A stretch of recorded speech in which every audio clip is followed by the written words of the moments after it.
नमस्कार, मैं डॉक्टर अजीत भारती आज फिर आपके लिए हिंदी विषय के अंतर्गत अनुच्छेद लेखन नंबर हम 14 लेकर आए अर्थात अनुच्छेद लेखन का उदाहरण नंबर 14 लेकर आए जिसका अनुच्छेद का शीर्षक है योग और वसुधैव कुटुंबकम का अर्थ। तो ये देखो सीबीएसई बोर्ड कक्षा 10वीं हिंदी में पूछा जा चुका है प्रश्न। तो प्रश्न इस प्रकार से दिए रहते कि निम्नलिखित विषय का संकेत बिंदुओं के आधार पर लगभग 120 शब्दों में एक अनुच्छेद लिखिए। देखो परीक्षा में 3 अनुच्छेद पूछे जाते लेकिन मैं तीनों का न लिखकर एक एक को सेपरेट बता रहा हूँ आपके सामने, ठीक। और उसमें ये 14 नंबर की जगह का खा गा दिए होते लेकिन मैं यहाँ पर क्या सीरियल नंबर के हिसाब से ये हमने नंबर डाले हुए। तो देखो शीर्षक आपका इस तरह से रहता है, जैसे लिखा होता है योग और वसुधैव कुटुंबकम का अर्थ। तो संकेत बिंदु दिए हैं, पहला दिया है योग और वसुधैव कुटुंबकम, दूसरा दिया दोनों एक दूसरे के पूरक, तीसरा है भूमंडलीकरण का महत्वपूर्ण अंग। तो फिर इसमें कुल 3 ही बिंदु हैं, ठीक है। कभी 3 होते, कभी 4, कभी 5, इस तरह से रहते हैं। तो अब क्या करेंगे, जब हम उत्तर लिखेंगे तो ये जो बिंदु हैं इन्हीं के आधार पर अलग अलग अनुच्छेद हम पैराग्राफ में लिखेंगे तीनों बिंदु को, इसीलिए इसे हम पैराग्राफ राइटिंग या अनुच्छेद लेखन कहते हैं। तो इनका उत्तर हम कैसे लिखेंगे अब हम ये जानने का प्रयास करते हैं। तो सबसे पहले लिखना आप उत्तर, फिर लिखना अनुच्छेद लेखन, और फिर जो प्रश्न पत्र में नंबर हो वही आप लिखना, और फिर लिख देना शीर्षक योग और वसुधैव कुटुंबकम का अर्थ। तो अब पहला बिंदु आपका देखो इसमें ये दिया हुआ है योग और वसुधैव कुटुंबकम। तो इसका बिंदु हम यहाँ पर इस तरह से लिखेंगे, नई लाइन से लिखेंगे और आगे हेडिंग ना डालकर उसकी जगह हम जगह छोड़ देते हैं। ये ध्यान रखना, जो हेडिंग है वो निबंध में डाली जाती है, अनुच्छेद में हेडिंगें नहीं लिखी जाती हैं।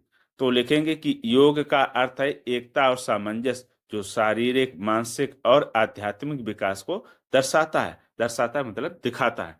वसुधैव कुटुंबकम का अर्थ है कि संपूर्ण संसार एक परिवार है। ये समझ में आ गया। वसुधैव कुटुंबकम का अर्थ क्या, पूरा संसार एक परिवार की तरह है। यह सिद्धांत सभी मानवता के बीच एकता, भाईचारे और सहयोग को बढ़ावा देता है, जिससे हम सब मिलकर एक बेहतर समाज बना सकें। ये हो गया पहले बिंदु का आंसर।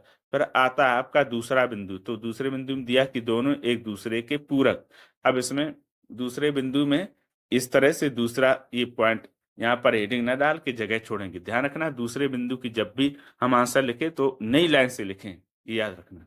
तो इसमें लिखेंगे कि योग और वसुधैव कुटुंबकम एक दूसरे के पूरक हैं। योग व्यक्ति को आत्मज्ञान और मानसिक शांति प्रदान करता है, जबकि वसुधैव कुटुंबकम विश्व की एकता का संदेश देता है। जब व्यक्ति अपने आप को जानता है तब वह दूसरों के प्रति प्रेम और सहिष्णुता विकसित करता है, जिससे समाज में सामंजस्य बढ़ता है। अब सहिष्णुता का अर्थ होता है सहन करने की शक्ति, और सामंजस्य का अर्थ होता है यानी मिलजुल कर रहना। तो ये हो गया दूसरे बिंदु का उदाहरण। फिर आपका तीसरा बिंदु इसमें दिया था भूमंडलीकरण का महत्वपूर्ण अंग। तो भूमंडली मतलब पूरा विश्व एक छत के नीचे आना, यही कहलाता है भूमंडलीकरण। तो ये हो गया तीसरा बिंदु, अभी आ गया आपका। तो इसमें भी क्या करेंगे, नई लाइन से लिखेंगे और आगे थोड़ी हेडिंग की जगह जगह छोड़ देंगे और फिर लिखना शुरू करेंगे। तो लिखेंगे कि योग और वसुधैव कुटुंबकम भूमंडलीकरण के महत्वपूर्ण अंग हैं, क्योंकि ये विश्व में एकता और सहनशीलता का संदेश देते हैं। योग व्यक्तिगत और सामूहिक स्वास्थ्य को बढ़ावा देता है, जबकि वसुधैव कुटुंबकम विश्व परिवार की भावना को मजबूत करता है, जिससे कई संस्कृतियों के बीच सहयोग और समझ बढ़ती है। तो इस तरह से ये हो गया आपका अनुच्छेद लेखन समाप्त। अब आपको ध्यान क्या रखना है, एक तो जब भी अनुच्छेद लिखो तो बिंदु के आधार पर अलग अलग पैराग्राफ में लिखना। दूसरा जो सबसे महत्वपूर्ण है, जब भी आप वाक्य या शब्द लिखें तो हमेशा ऐसे वाक्यों या शब्दों का प्रयोग करें जो आप शुद्ध और सही लिख पाते हो।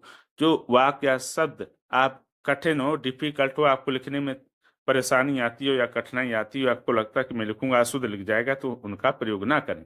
अगर प्रश्न में जो शब्द दिए हुए हैं प्रश्न में बिंदु में, तो आप वहीं से देख कर लिखें। जैसे वसुधैव कुटुंबकम, आप अपने मन से ना लिखकर प्रश्न में से देख लें। जैसे ये प्रश्न में ऑलरेडी इस तरह से दिया रहेगा, ये सारे शब्द कहाँ यहीं से देख कर लिखें, तो ये क्या होगा, गलतियां से बच जाएंगे। छात्र क्या करता है, कठिन कठिन शब्दों को चुनता है और लिख देता है, लिखने में उससे गलतियां हो जाती हैं और अशुद्ध होने पर नंबर कट जाते हैं। अगर जिसको कठिन यानी डिफिकल्ट और सरल दोनों शब्द लिखने आते हैं तो उनको कोई दिक्कत नहीं। जिनको लिखने में कठिनाई आती है उनके लिए ये सुझाव है। ठीक है? और ये हमेशा जैसे 120 शब्दों में कहा तो 120 शब्दों से कम ना लिखें, थोड़ा बहुत ज़्यादा चल जाएगा, ये भी ध्यान रखना। तो ये हो गया आपका वसुधैव योग और वसुधैव कुटुंबकम का अर्थ से संबंधित अनुच्छेद लेखन। मैंने इसके डिस्क्रिप्शन बॉक्स में जो और अन्य उदाहरण हैं उनकी भी लिंक दे रखी है। आप वहां जाइए और लिंक को क्लिक करिए और सरल भाषा में अनुच्छेद को समझिए। अगर किसी प्रकार का डाउट या क्वेरी हो तो हमें कमेंट बॉक्स में अवश्य बताइएगा। तो फिर आज के लिए इतना ही। आप हमेशा स्वस्थ और खुश रहें। धन्यवाद।